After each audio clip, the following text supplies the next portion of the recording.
All right, folks. Kenny Smith, Total Force Hollies. Today we're going to talk about two newer kids on the block.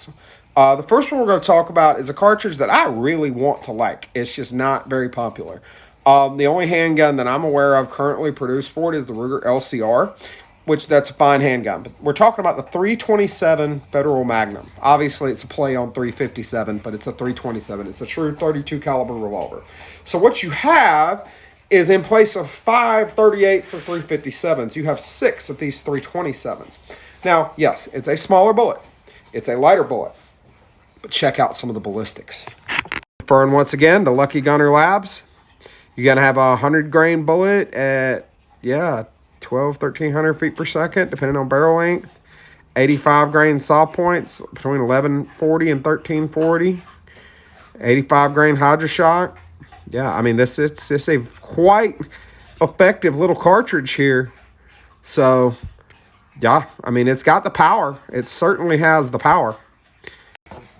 And by pushing a lighter bullet, you're going to have less felt recoil. So you get one more round, less recoil, and plenty of power along the way.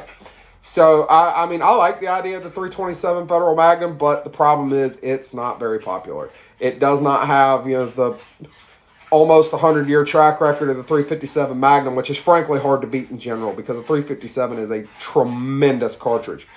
Nor does it have the even longer track record, especially in a snubby, of the 38 Special.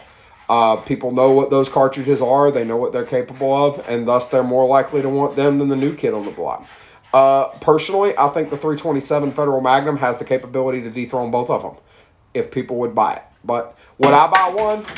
Maybe. I say maybe because I like the idea of the 327 cartridge, but I don't like not being able to support it. So, would I carry one? Oh, absolutely. If I found a good deal on one, yeah, I would buy it. Would I buy one factory new? I don't know. Probably not. But if I found a good deal on a used one, I would take it home pretty quick.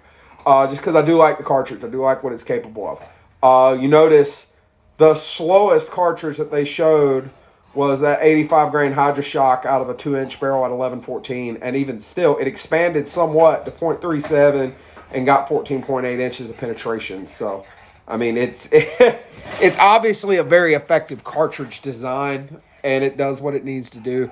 I would have no issue carrying a 327 Federal Magnum as a backup. Would I carry it as a primary? Yeah, I would.